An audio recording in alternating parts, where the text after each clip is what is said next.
वफाकी हुकूमत की जानिब से शरपसंदी में मुलविस तहरीक लब्बैक पाकिस्तान पर पाबंदी आयद होने के बाद कोई भी मजहबी जमात इसके साथ खड़ी नहीं हुई। चुनाचे अब TLP मुकम्मल तन्हाई का शिकार होती दिखाई देती है। तहरीक लब्बैक के आइसोलेट होने की एक बड़ी वजह यह भी है कि इसके मरकजी अमीर साद हुसैन रिजवी अपने छोटे भाई अंस रिजवी के साथ मफरूर हैं। याद रहे, दोनों भाइयों के खिलाफ पुलिस एहलकारों के कत्ल की FIR दर्ज हो चुकी है और इनकी गिरफ्तारी के लिए छापे मारे जा रहे हैं। ख्याल रहे कि जब इमरान खान के दौरे हुकूमत में तहरीक लब्बैक पर पाबंदी आयद की गई थी तो मुल्क की अक्सर बड़ी मजहबी जमातें इसके साथ खड़ी हो गई थीं, जिसके नतीजे में हुकूमत को पाबंदी उठाना पड़ गई थी। लेकिन 2021 में लगने वाली पहली पाबंदी के बरक्स इस मरतबा ना कोई बड़ी मजहबी तंजीम और ना ही कोई सियासी जमात तहरीक लब्बैक के हक में सामने आई है। बताया जाता है कि वज़ीर दाखिला मोहसिन नकवी ने तहरीक लब्बैक पर पाबंदी आयद होने से पहले मुल्क की तमाम बड़ी मजहबी सियासी जमातों की क़यादत से मुलाकातें की और इन्हें तहरीक लब्बैक पर पाबंदी लगाने की वजूहात से आगाह किया था। इसी वजह से किसी भी मजहबी सियासी जमात ने इस फैसले की मुखालफत नहीं की। वजारत दाखिला ने बाज़ाब्ता तौर पर TLP पर पाबंदी लगाने का नोटिफिकेशन जारी कर दिया है, जो पंजाब हुकूमत की सिफारिश और वफाकी काबीना की मंजूरी के बाद नाफिज किया गया।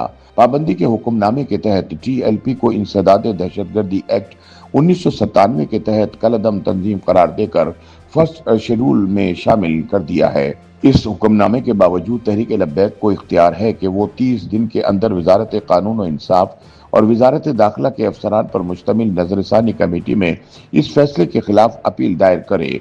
तहरीक लब्बैक पर पाबंदी आयद करने से पहले हुकूमत पंजाब ने मजहबी जमात के जेर इंतजाम 200 से जायद मसाजिद को तहवील में लेकर महकमा औकाफ के हवाले कर दिया है। इनमें चबुर्जी लाहौर में वाक़ मस्जिद रहमतुल आलमीन भी शामिल है, जिसे तहरीक लब्बैक के मरकजी हेडक्वार्टर के तौर पर इस्तेमाल किया जा रहा था। ताहम इस हुकूमती फैसले के खिलाफ भी मुल्क की किसी भी बड़ी दीनी और सियासी जमात ने कोई रद्द अमल जाहिर नहीं किया। बुनियादी वजह यह है कि TLP की क़यादत इन मसाजिद को अपना शिद्दत पसंद बयानियां आगे बढ़ाने के लिए इस्तेमाल कर रही थी। कौमी इदारा बराए इंसदाद दहशतगर्दी यानी डेक्टा ने मुल्क के तमाम सूबों, कानून नाफिज करने वाले इदारों, बैंकिंग सेक्टर, इलेक्शन कमीशन और दीगर मुतल्लिका इदारों को हिदायत जारी की है कि कलअदम तंजीमों से मुतालिक तमाम पाबंदियों पर अमल दरामद यकीनी बनाया जाए। इन इक़दामात में जमाती दफातर को सील करना, तशहीरी मवाद यानी कुतुब, पम्फलेट, बैनर्स, डिजिटल मवाद वगैरह पर पाबंदी, प्रेस कॉन्फ्रेंसेस और बयानात पर कतगन, माली इमदाद की रोकथाम और सियासी और समाजी सरगर्मियों पर पाबंदियां शामिल हैं। दूसरी जानिब वज़ीर आज़म के मुशीर बराए सियासी अमूर राना सनाउल्लाह ने एक इंटरव्यू में दावा किया कि TLP दरअसल मुस्लिम लीग नून के वोट बैंक में नकब लगाने के लिए बनाई गई थी। उन्होंने कहा कि माजी में ये जमात इसी मकसद के लिए इस्तेमाल हुई, मगर मौजूदा हुकूमती इक़दाम का इस पस मंज़र से कोई ताल्लुक नहीं।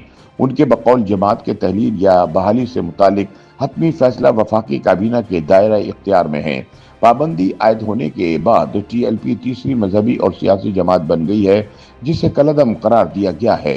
ये बरेलवी मकतब फ़िक्र से ताल्लुक़ रखने वाली पहली मजहबी जमात है जिस पर 2 बार पाबंदी लगी। पहली बार 2021 में PTI हुकूमत ने इस पर पाबंदी आयद की थी, जो कि तशद्दुद का रास्ता तर्क करने के वादे के बाद उठा ली गई थी। राना सनाउल्लाह का कहना था कि तहरीक लब्बैक दरअसल जनरल फैज हमीद की नर्सरी में परवान चढ़ी, जिसका मकसद नवाज लीग का वोट बैंक तोड़ना था। लेकिन उनके मुताबिक जब वक्त बदला और फैज हमीद अपने लीडर इमरान खान समेत जेल की सलाखों के पीछे चला गया तो इसकी बाकियात का खात्मा भी जरूरी हो गया था। उनका कहना था कि वैसे भी जब एक मरतबा तहरीरी यकीन दहानियों के बाद तहरीक लब्बैक से पाबंदी उठा ली गई थी तो दूसरी मरतबा इसकी किसी यकीन दहानी पर भरोसा नहीं किया जा सकता। उनके मुताबिक इंसदाद दहशतगर्दी एक्ट के तहत पाबंदी के बाद किसी सियासी जमात के लिए इंतखाबात में हिस्सा लेना या सियासी तौर पर मुतहर्रिक रहना तकरीबन नामुमकिन होता है। याद रहे 2002 में इसी कानून के तहत सिपाह साहबा पाकिस्तान और तहरीक जाफरिया पाकिस्तान पर भी पाबंदी लगाई गई थी। ताहम दोनों जमातों के सियासी और मजहबी हलकों में हमदर्द मौजूद थे। TJP मुतहदा मजलिस अमल और बिल्ली यकजहती कौंसिल में शामिल रही, जबकि SSP से ताल्लुक रखने वाले बाज रहनुमा कौमी असम्बली तक पहुंचे। चुनाचे मजहबी जमातों के दबाव पर इन दोनों जमातों से पाबंदी उठा ली गई थी। इसके बरक्स इस बार किसी बड़े मजहबी तबके या सियासी जमात ने TLP के हक में आवाज नहीं उठाई। اس کی ایک بڑی وجہ یہ ہے کہ زیادہ تر تنظیمیں سمجھتی ہیں کہ ٹی ایل پی ایک پرتشدد جماعت بن چکی تھی۔ تجزیہ کاروں کا کہنا ہے کہ پابندی عائد ہونے کے بعد تحریک لبیک سے وابستہ زیادہ تر کارکن اب واپس ان جماعتوں میں شامل ہو جائیں گے جن سے وہ 2015 سے پہلے تعلق رکھتے تھے۔ یاد رہے کہ ماضی میں ٹی ایل پی کی قیادت کا سنی اتحاد کونسل سے کافی تعلق رہا ہے۔ جماعت کے بانی مرحوم علامہ خادم حسین رضوی نے 2015 میں ختم نبوت کے معاملے پر یہ تنظیم قائم کی تھی، لیکن اب تحریک انصاف سے ہمدردیاں رکھنے والے سنی اتحاد کونسل کے سربراہ صاحبزادہ حامد رضا کا کہنا ہے کہ بریلوی مکتب فکر سے تعلق رکھنے والے کسی بھی پلیٹ فارم پر تشدد کی سیاست کی ہمیشہ مخالفت کی گئی ہے، کیونکہ یہ طرز عمل فائدے سے زیادہ نقصان دہ ہے۔ ماضی میں مفتی منیب الرحمان نے تحریک لبیک پر پابندی عائد ہونے کے بعد اس کا ساتھ دیا تھا، لیکن اس بار انہوں نے بھی خاموشی اختیار کر لی ہے۔ ادھر موجودہ حکومت پرعزم ہے کہ وہ پولیس اہلکاروں کے قتل میں ملوث تحریک لبیک کے امیر اور ان کے دیگر ساتھیوں کو کیفر کردار تک پہنچائے گی، لیکن ماضی کا تجربہ بتاتا ہے کہ فرقہ وارانہ گروہوں کے سرکردہ رہنما آج تک اپنے جرائم کی سزا نہیں پا سکے۔ مشرف دور سے لے کر آج تک العدم تنظیموں پر پابندیاں تو لگتی رہی، مگر ان کے رہنماؤں اور سرگرم کارکنوں کے خلاف کیسز کو سنجیدگی سے آگے نہیں بڑھایا گیا۔